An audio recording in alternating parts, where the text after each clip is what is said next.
Gloire à Dieu et salut à tous nos téléspectateurs et toutes nos téléspectatrices. C'est une joie pour nous de vous accueillir à la rubrique Interview des événements francophones. Alors, comment s'est passé votre week-end? Le nôtre n'était pas mal.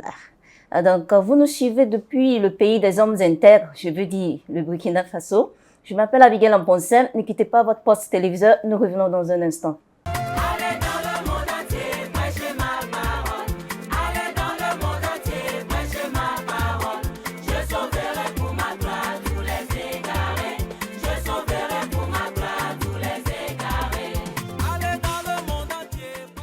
Bon retour de la pause. Il est écrit dans Matthieu 16, verset 26, et je lis. Que servirait-il à un homme de gagner tout le monde s'il perdait son âme? Ou que donnerait un homme en échange de son âme? C'est dans ce même ordre d'idée que ce soir, nous allons porter une attention particulière sur l'un des sujets thèmes de l'année 2025, à savoir déployer pour sauver l'âme qui ne meurt jamais. L'objectif principal de l'interview de ce soir, c'est de mettre un accent particulier sur la valeur que Dieu accorde à l'âme de l'homme et aussi l'urgence avec laquelle nous devons gagner les âmes pour le royaume de Dieu. Pour m'aider dans cette tâche, nous avons un homme de Dieu. Il est dans le ministère, ça fait déjà 3 décennies. Il était dans l'exécutif international. Au fait, il a servi pour 3 mandats. Donc, il était le représentant, ou je vais dire qu'il est le représentant sortant des pays francophones qui se situent dans le bloc régional de l'Afrique de l'Ouest francophone. Il a été une fois responsable sectoriel du secteur de Bolgatanga au Ghana. Ensuite, il a été responsable national de l'église de Pentecôte internationale du Togo. Il est présentement le responsable national de l'église de Pentecôte au Burkina Faso. Il est enfin l'un des chevaliers de l'ordre de l'étalon du Burkina Faso. Apôtre Ousmane Patinde Zabré, vous êtes le bienvenu à la rubrique Interview des événements francophones. Merci beaucoup. Que le Seigneur vous bénisse. Amen. Merci pour le grand bonheur et le privilège. Amen. J'espère que vous allez bien. Par sa grâce. D'accord. Donc, comme je l'ai dit dans mon introduction, ce soir, nous allons porter une attention particulière sur l'âme qui ne meurt jamais. Et le thème, comme je l'ai mentionné plus tôt, c'est déployer pour sauver l'âme qui ne meurt jamais. Ouais. D'accord. Donc, allons-y directement à notre discussion.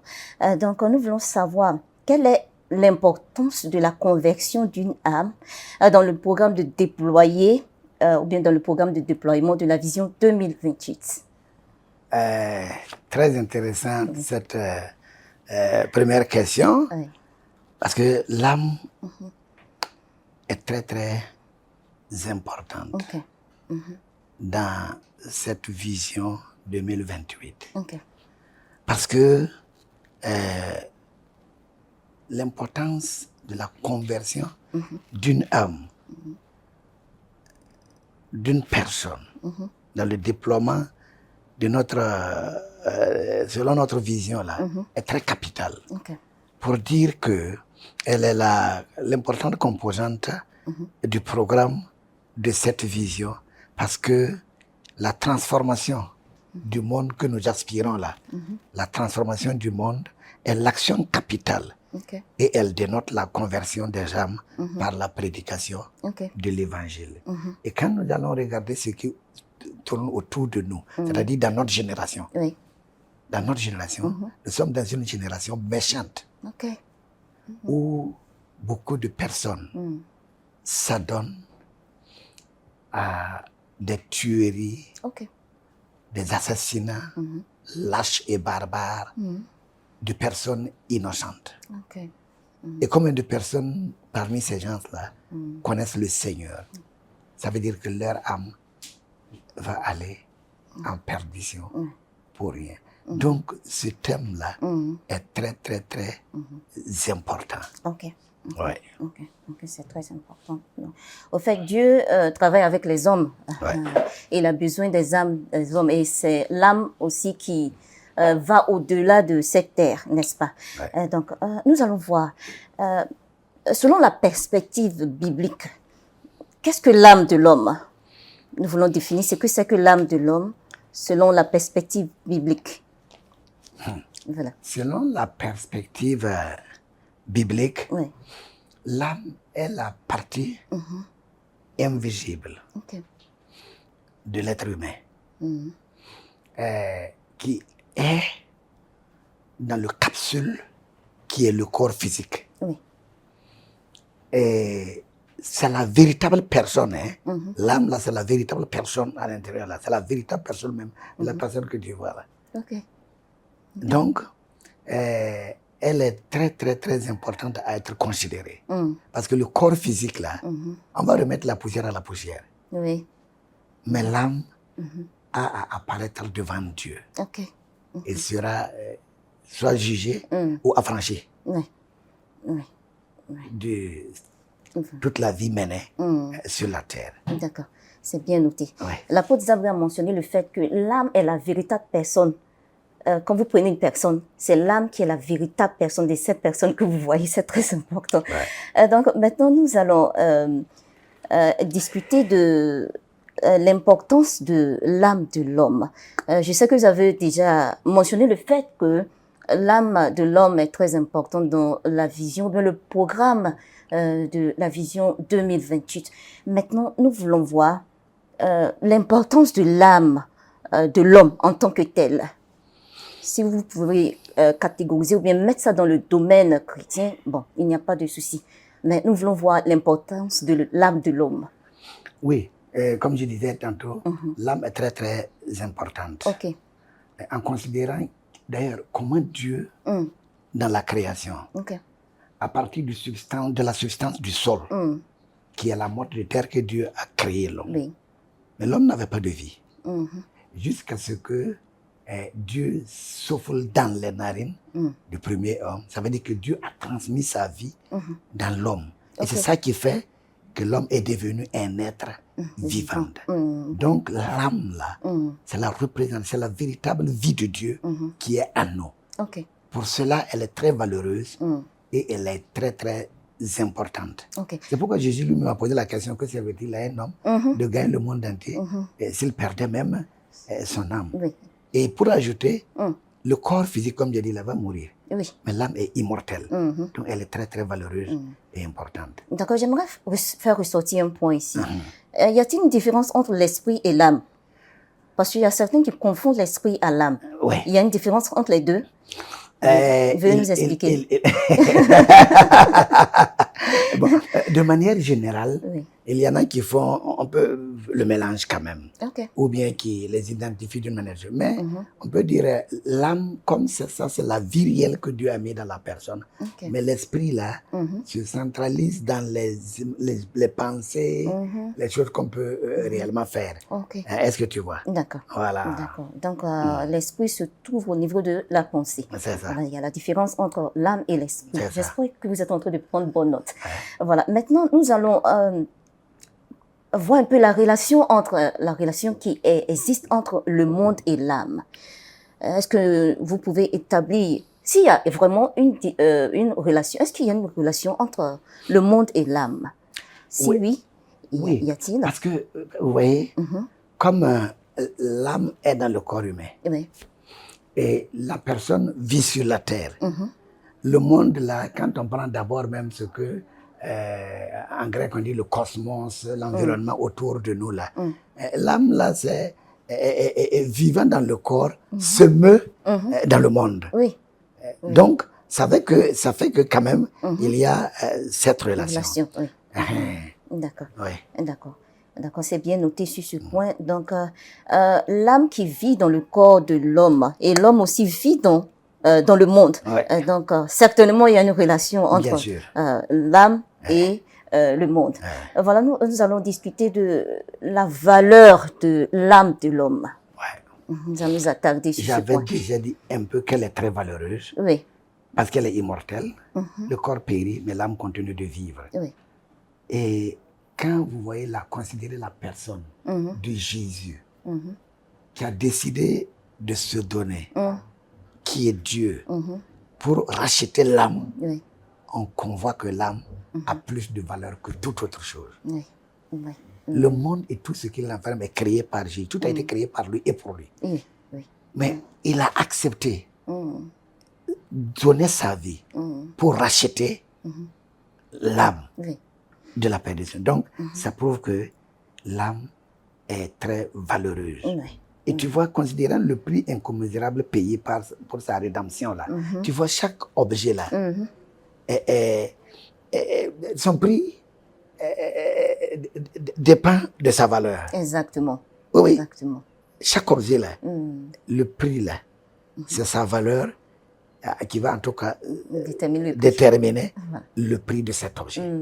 Donc, on voit que Christ ayant donné sa propre vie, le prix de sa vie que cela a coûté pour sauver l'âme, l'âme a de la valeur, est très valeureuse. C'est d'ailleurs pour cette raison que le diable aussi est en train de combattre pour gagner les âmes des hommes. Exactement. Voilà. Dans Jean 10, là, il ne vient que pour tuer, égorger et puis dérober. Et donc, le diable, écoutez, il n'a pas peur de ce qui se passe dans le monde. Hein. D'ailleurs, c'est lui qui utilise ceux qui ne connaissent pas le Seigneur pour faire ces choses. Mais tout ça, là, c'est pour que l'âme de l'homme là, se perde, pour ne pas aller à la vie éternelle. C'est ça. D'accord, c'est bien noté. Est-ce que vous avez une autre valeur à ajouter ou c'est fini avec les valeurs? Non, je peux dire beaucoup d'autres choses. Allez-y. Oui. Je peux dire, quand tu regardes, par exemple, la gravité de sa perte. Oui.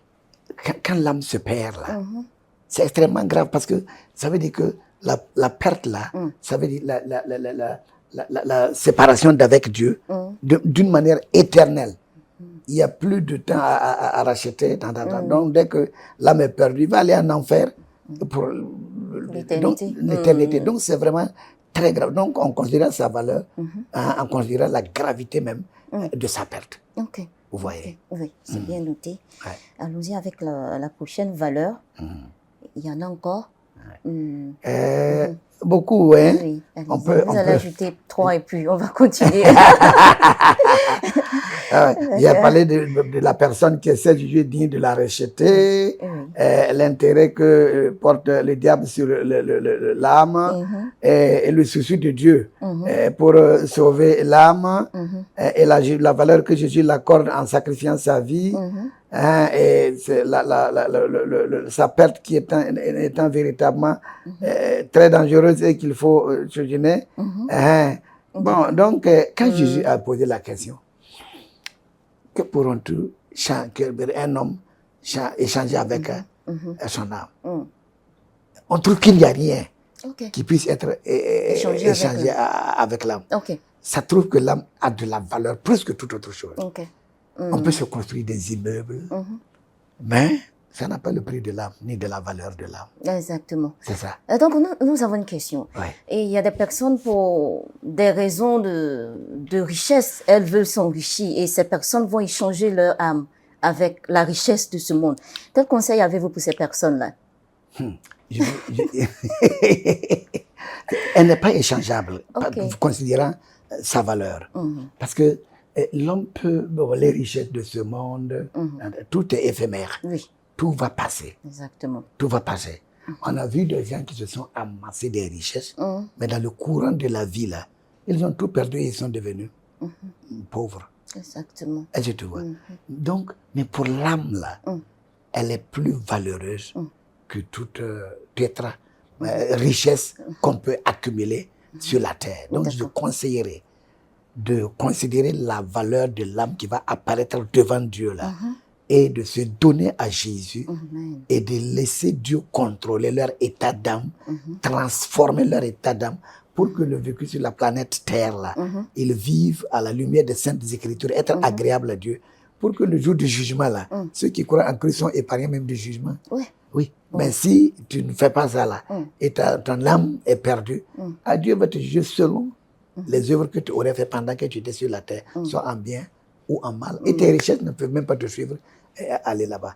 Et pour terminer, il y avait un homme très riche, très réputé sur le plan social, un grand roi, qui était tombé sérieusement malade.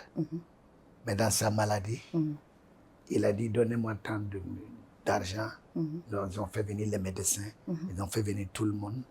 Et quand tout le monde a fait tout, au dernier instant, comme il a su qu'il allait mourir là, il a dit, appelez-moi mon entourage. Okay. Les gens sont venus et il a dit, quand je vais mourir, allez dans tel compte, prenez de l'argent.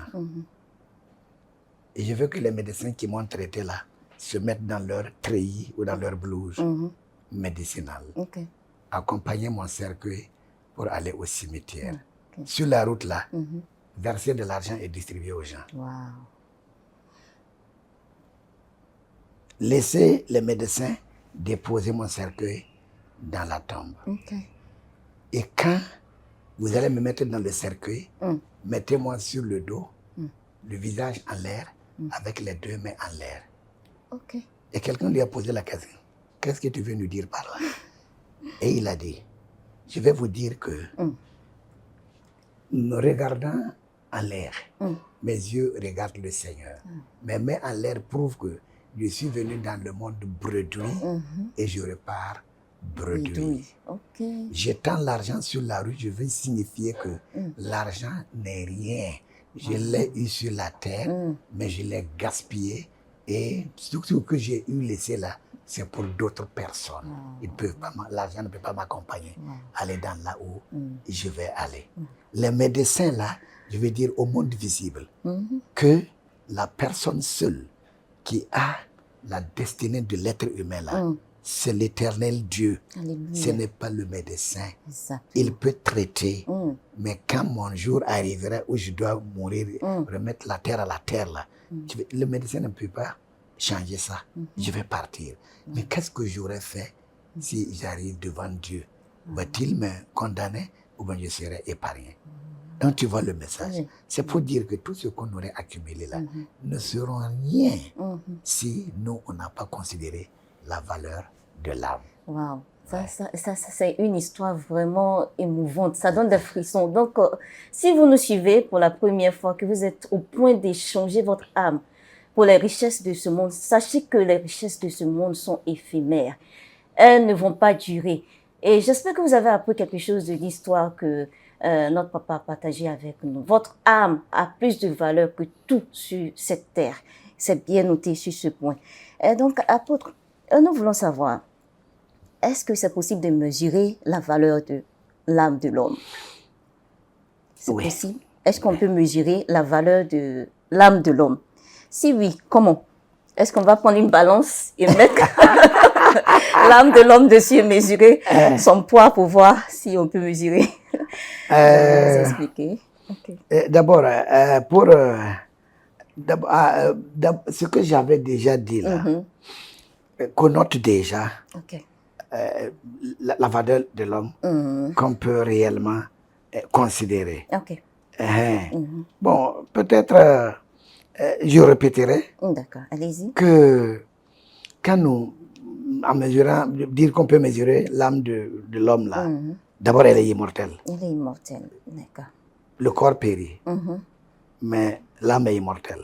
Vous pouvez nous donner des versets bibliques pour soutenir ce que vous êtes en train de dire? Oh, bien sûr. Allez-y. Luc 16, 19. On va lire. Ok. D'accord. Donc, prenez vos Bibles. On va lire dans Luc 16, 19. Donc, Luc 16, 19, dans Louis II.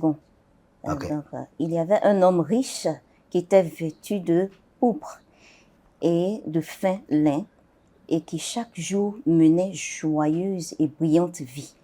Voilà. Donc, je pense que... Je vais expliquer. D'accord, allez-y. Cet homme-là, il avait tout dans la vie sociétale. Il menait, il s'habillait, quand on le voit là, ah oh non, c'est une personne distinguée. D'accord. Maintenant, joyeuse vie. Mais malheureusement, dès qu'il était décédé là, son âme est allée en enfer. Et de là, le gars, il criait. Et il voulait que... Pourtant, il y avait quelqu'un, un pauvre, qui n'était pas riche, qui cherchait même des choses, des miettes de la table de cet homme-là pour manger. Et il ne gagnait pas. Mais quand cet homme-là mourut, des anges du ciel sont venus le prendre. Et pour amener au ciel, devant le Dieu d'Abraham, d'Isaac et de Jacob. Et quand il était là, il était dans le plein d'épanouissement, de la joie, de la vie éternelle. Alléluia.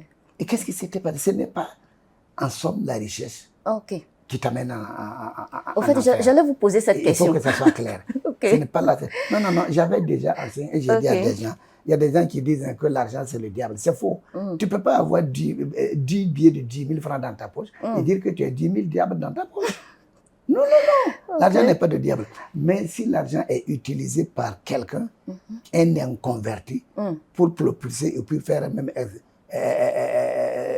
commettre beaucoup de péchés et perdre les gens, c'est là le problème.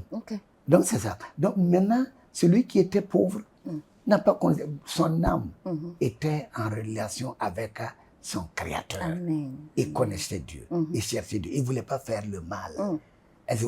Mais c'est ça la meilleure même richesse. C'est ça, de dire que vraiment tu es riche. C'est dangereux d'être riche sur la terre et ne pas être pauvre pour Dieu, et ne pas être riche pour Dieu. Exactement. Donc cet homme-là, il en a souffert éternellement. Et quand il a voulu croire qu'il peut y avoir une solution, Dieu a dit non, tu vivais dans ton truc, tu n'as pas cherché, tu ne t'es pas intéressé de chercher ton Dieu. Mais cet homme-là, Lazare, il a cherché son Dieu. Et voilà là où il est, toi aussi, reste là-bas éternellement. Donc vous voyez, donc ça prouve que l'âme est vraiment très, très valeureuse et très importante. Oui, d'accord. Oui. D'accord. Donc, j'espère que vous avez pris bonne note sur le fait que quand vous êtes riche, vous ne pouvez pas adorer Dieu. Non. Au fait, quand Dieu vous donne une richesse, c'est pour que vous utilisiez cette richesse pour soutenir l'œuvre de Dieu. Et donc, nous allons voir, est-ce qu'il y a un autre verset pour soutenir ce point? Sur notre truc là, on peut prendre Apocalypse chapitre 20. D'accord. Du verset 11 à 15. Toujours de la version Louis II, Apocalypse chapitre 20, verset 11 à 15. Puis je vis un grand trône blanc et celui qui était assis dessus. La terre et le ciel s'enfuirent devant sa face et il ne fut plus trouvé de place pour eux. Et je vis les morts, les grands et les petits qui se tenaient devant le trône. Des livres furent ouverts et un autre livre fut ouvert, celui qui est le livre de vie. Et les morts furent jugés selon leurs œuvres, d'après ce qui était écrit dans ce livre. La mer rendit les morts qui étaient en elle, et la mort, le séjour des morts, rendit les hommes qui étaient en eux, et chacun fut jugé selon ses œuvres. Verset 14, voilà. Et la mort et le séjour des morts fut jeté dans les tonneaux de feu. C'est la seconde mort, les tonneaux de feu. Et verset 15, le dernier verset, quiconque ne fut trouvé écrit dans le livre de vie fut jeté dans le tonneau de feu. C'est-à-dire qu'il y a deux répertoires. Oui. Deux répertoires. Et ceux qui font le mal, qui ne se soucient pas de chercher Dieu, dont l'âme finit par se perdre, ils ont leur nom dans le répertoire de tous ceux et toutes celles qui seront jetés dans le temps de feu avec le diable. Mais toutes les personnes qui ont valorisé leur âme, qui ont considéré que Dieu est important pour leur vie et qui l'ont reçu, accepté que de leur nature pécheresse là, on va finir mal, et reçu le Seigneur Jésus là, eux, leurs noms sont répertoriés dans le répertoire de la vie éternelle céleste. Et quand ces gens-là seront appelés à être avec le Seigneur et pour l'éternité. Donc ces personnes seront appelées à rester avec l'Éternel pour l'éternité. Ne quittez pas votre poste téléviseur, nous revenons dans un instant.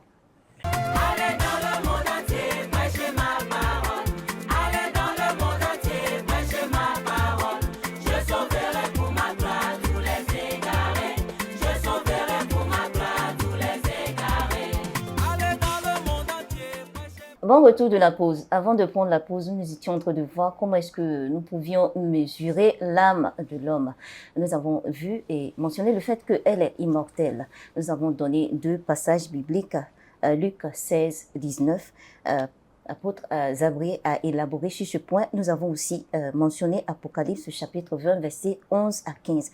Donc nous allons continuer. J'espère que vous êtes en train de prendre bonne note de ce que nous sommes en train de faire comme discussion ici.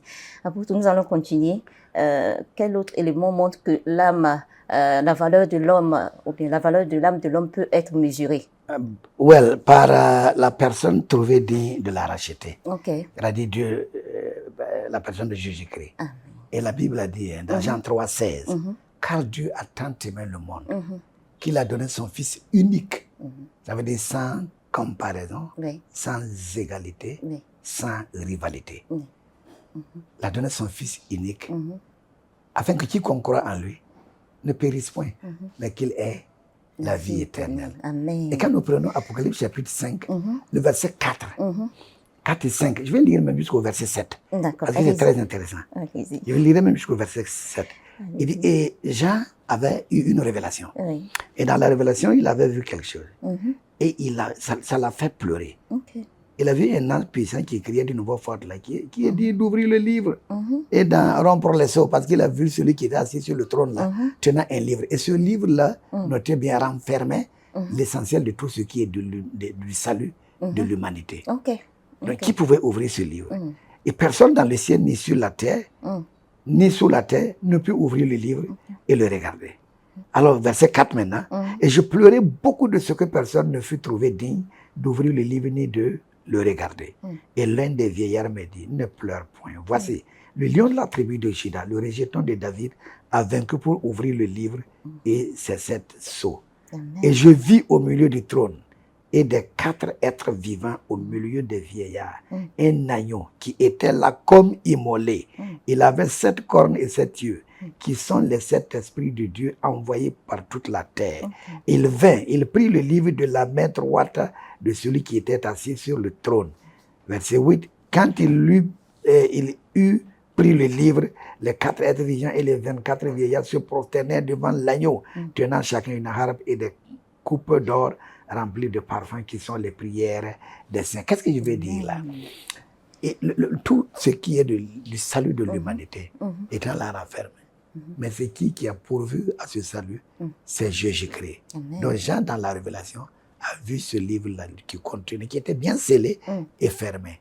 Et l'ange a créé, il n'y a aucun homme qui ait été existé, qui existe et qui existera, qui soit jugé digne d'ouvrir le livre et de déceler ses sceaux. Mais il lui a apparu le lion de la tribu de Juda, qui est comme un agneau immolé, qui était Jésus, qui est arrivé, a pris le livre de la main droite de celui qui est assis sur le trône, il l'a ouvert. Ça veut dire que c'est lui qui a pourvu au salut de l'humanité par sa mort expiatoire. C'est pourquoi on dit comme un agneau immolé. Donc l'importance de ou la valeur de l'âme là est considérée par la personne qui s'est jugée digne de vraiment racheter l'âme de la perdition. Voilà. Amen. C'est bien noté sur ce point. Donc nous allons continuer avec les autres éléments qui montrent que nous pouvons vraiment mesurer la valeur de l'âme de l'homme. Allons-y. Bon, on avait déjà mentionné aussi l'intérêt que porte le diable sur l'âme de la personne. Vous voyez, non? Le diable, il est agressif. Et il voit qu'il faut tout faire pour détruire. Pour gagner l'âme. Populer son royaume et dépopuler le royaume de Dieu. Exact. Et il fait de manière... Et depuis sa chute, parce qu'il a été précipité sur la terre, et depuis ce temps-là, il continue de le faire, et beaucoup sont en perdition. Alors, et c'est pourquoi il ne cherche pas autre chose, c'est l'âme-là qu'il veut seulement détruire. Donc, l'intérêt que le diable porte sur l'âme-là, donne la mesure véritablement de la valeur de l'âme. Et dans Jean 10, il est dit que le voleur-là, il ne vient que pour détruire, égorger et puis tuer. Donc, il veut seulement tuer. J'aime le verbe que vous avez utilisé, égorger. D'accord, allons-y. Donc, l'ennemi, il fait rage. Et c'est ce que il fait. Et Jésus, la bonne nouvelle est que Jésus a dit que mais moi, le Fils de l'homme, il a pas... D'abord, il est écrit qu'il a paru pour détruire les œuvres du diable. Ici, là, dans ce passage-là, il dit que lui, il est venu afin que les brebis aient la vie et qu'ils soient dans l'abondance. Exactement. Ouais. D'accord. C'est bien noté sur ce point. Nous allons mentionner 2 autres éléments et puis avancer avec notre discussion. Peut-être par le souci que Dieu veut sauver l'âme. Dieu est tellement soucieux qu'il ne veut pas que l'âme se perde. Et on va prendre 2 textes peut-être. 2 Pierre chapitre 3, le verset 9 et Romains 5, verset 8. D'accord, c'est bien noté sur ce point. Donc, vous qui nous suivez, vous pouvez prendre vos Bibles et ouvrir à 2 Pierre 3, 9 et Romains 5, 8. Je suis sûr qu'il y a certains parmi vous qui connaissent déjà ces versets bibliques, mais on va les lire encore. 2 Pierre chapitre 3, le verset 9. Le Seigneur ne tarde pas dans l'accomplissement de la promesse, comme quelques gens le croient. Mais il use de patience envers vous, ne voulant pas qu'aucun périsse, mais voulant que tous arrivent à la repentance. Regardez, beaucoup de personnes, on se dit, pourquoi le méchant prospère et Dieu ne l'assassine pas, ils font ce mal-là pour le monde. Mais Dieu est patient parce qu'il veut que les âmes soient sauvées. Dieu est patient. Donc, on voit ici que Dieu lui-même, là, il a le souci du salut de l'âme. On va à Romains. Je crois que c'était le chapitre 5. Hein? Le verset 8. Oui. Donc, vous qui nous suivez, allez-y, ouvrez Romains chapitre 5. Le verset 8. Le verset 8. Je pense que j'ai un souci avec ma Bible. À plus forte raison donc. Non, mais Dieu prouve son amour envers nous, en ce que lorsque nous étions encore des pécheurs, Christ est mort pour nous. Amen. C'est très fort. Très fort. Oui, des fois, nous-mêmes les parents, quand l'enfant est fautif, tu ne fais pas attention pour aimer cet enfant-là à la hauteur de ce que tu aimerais l'autre enfant. C'est pas facile. Mais pour Dieu, là, même l'âme fautive, Dieu a prouvé son amour, que pendant qu'elle était même dans le péché, Christ a accepté de se sacrifier. C'est un amour profond. C'est un amour profond. Sans condition. C'est ça. Sans condition. Sans condition. Ouais. Donc, vous qui nous suivez, vous voyez comment est-ce que votre âme a une grande valeur aux yeux de Dieu. Donc, ne jouez pas avec votre âme. Elle est très importante pour Dieu. Donc, nous allons prendre le dernier élément et puis nous allons avancer. Peut-être par la valeur que Jésus lui-même accorde en la comparant au monde entier, quand il l'a dit. Ok. Donc, il y a un verset biblique pour ça? Oh, bien sûr. Allons-y. Il y a un verset biblique. On va prendre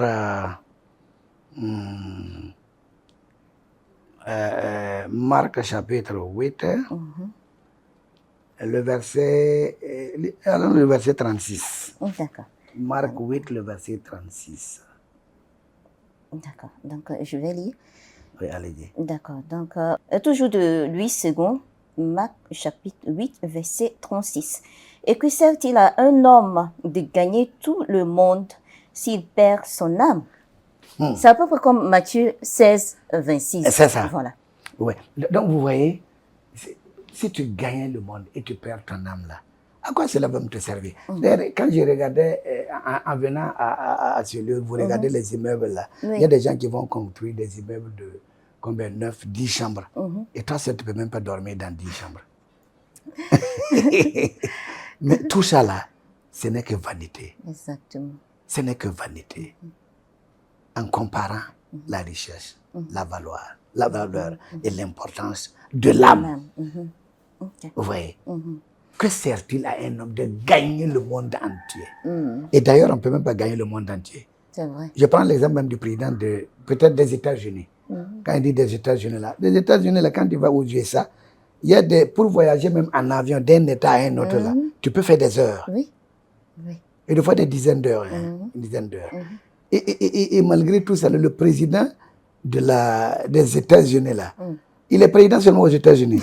S'il venait ici au Burkina Faso, par exemple, aujourd'hui c'est mercredi, il arrive ici là, et puis à l'aéroport, il déclare: je suis le président des États-Unis, je visite le Burkina Faso. À partir de demain, après-demain est déclaré chômage férié.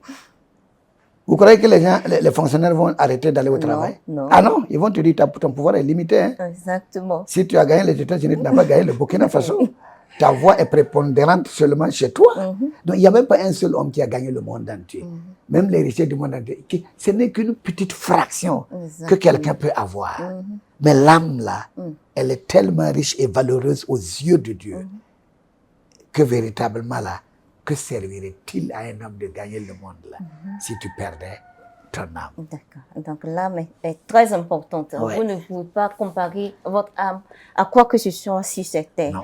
Non. Donc nous allons voir que signifie perdre une âme dans la perspective du programme de déploiement de l'église de Pentecôte. Que signifie perdre une âme? Perdre son âme, dans Genèse 2, verset 7. Ok. Nous lisons. L'Éternel Dieu forma l'homme de la poussière de la terre. Il souffla dans ses narines un souffle de vie et l'homme devint un être vivant. Lui second. Ok. Ainsi, la partie visible, non physique et immortelle de l'homme là, était la vie même de Dieu qui a permis à l'homme de devenir une âme vivante. Cela ne peut vivre, ça veut dire une vie épanouie et atteindre son vrai but lorsqu'on est relié à Dieu, qui est la source de la création. C'est pourquoi, quand la Bible a dit que le salaire du péché, c'est la mort, et le don gratuit de Dieu, c'est le salut là, en Jésus-Christ, s'il vous plaît, si perdre son âme, ça veut dire quand tu es séparé de Dieu et tu es réellement accepté, reçu, tu es en enfer. C'est là où on dit que tu as perdu ton âme. Tu as perdu ton âme et tu ne peux plus même. Il n'y a aucun espoir pour cette personne. Il n'y a plus espoir pour cette personne parce que tu en as fini de la vie de la terre là. Et donc, il faut faire beaucoup, beaucoup attention. Donc, perdre son âme, c'est mourir sans avoir une relation correcte avec le Christ. Je répète, perdre son âme, c'est mourir sans avoir une relation correcte avec le Christ et passer une éternité loin de Dieu dans l'étang de feu. Si une personne rejette Jésus et devient la personne la plus riche et la plus puissante sur terre, elle a quand même pris une mauvaise décision. Elle finira mal. C'est ça, perdre son âme. D'accord, c'est bien noté. Ouais. C'est bien noté. Donc, ce n'est pas avantageux d'échanger son âme avec quoi que ce soit sur cette terre. Non, donc, nous allons discuter des raisons pour lesquelles il n'est pas avantageux d'échanger son âme avec quoi que ce soit sur cette terre. Ouais. D'accord. Allons-y, discutons du fait que, des raisons pour lesquelles il n'est pas avantageux d'échanger son âme. S'il vous plaît, il n'est pas avantageux ni profitable d'échanger vraiment son âme contre le monde. Oui. Il n'est pas profitable d'échanger son âme contre le monde parce que, le monde, son plaisir n'est pas éternel. C'est éphémère. C'est éphémère. C'est passable. Tu vas passer. Ok. Oui. Ça ne dure pas. Tout est passant. Tout est passant. En train de passer rapidement. Oui. Avec une grande vitesse. C'est ça. Ouais. Donc, malheureusement, quand on regarde aujourd'hui, là, il y a quelque chose. Le monde est focalisé sur trois choses. Surtout notre génération. L'avoir, le savoir et le pouvoir. Ok. Ça, c'est très profond. Ouais. L'avoir, le savoir et le pouvoir. Ah oui. Ok. C'est surtout la jeunesse d'aujourd'hui. Ils sont focalisés sur ces trois choses. Ok. L'avoir, le savoir et le pouvoir. Ok. Ok. Ok. Pouvez nous expliquer un peu avec des exemples? L'avoir, ça veut dire que tout le monde veut devenir riche, quelles que soient les voies par lesquelles ils veulent passer. Ok. Ok. Et il y en a, et même il y en a qui utilisent ces trois choses-là interchangeablement. Parce qu'il se dit que si j'ai le pouvoir, j'aurai l'avoir. Ok. Ou bien il y en a qui se disent si j'ai l'avoir, j'aurai le pouvoir. Parce qu'il va frauduleusement passer par des voies pour avoir le pouvoir.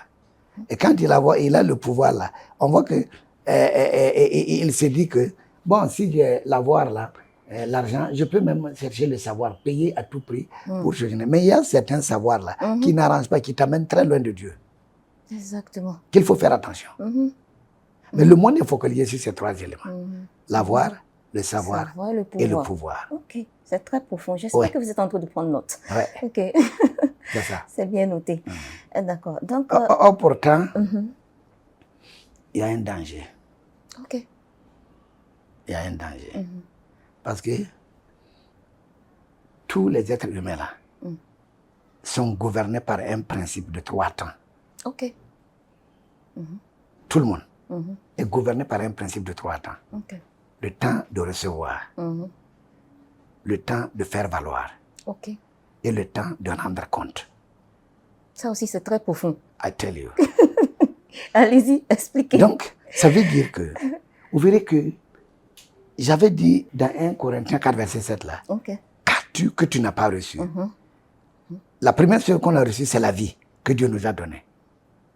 Et nous vivons. Oui. Tu auras à rendre compte, si tu n'as pas mis en valeur la vie sur la terre, là, en recherchant véritablement Dieu et en vivant pour Dieu. Ok. Tu auras à rendre compte. Il n'y a rien que nous avons que nous n'avons pas reçu. Exactement. On parlait un peu des richesses qu'on cherche à s'accumuler. Oui. Nous ne sommes que des intendants. C'est Dieu qui nous a donné. Et le mauvais usage de ce que nous avons reçu comme des intendants, là, on va apparaître devant le tribunal de Christ là, pour le jugement. Exactement. C'est ça. Donc, on a eu. Il faut maintenant faire valoir. Luc 19, 13. Il a donné des talents et il a dit, faites-les valoir jusqu'à ce que je revienne. Oui. Romains 14, 12. Il faut que chacun de nous rende compte de lui-même devant Dieu. Donc ça, c'est inévitable. Oui. À cause de cela, en nous focalisant sur la voie, le pouvoir et le savoir, là, faisons attention. Oui.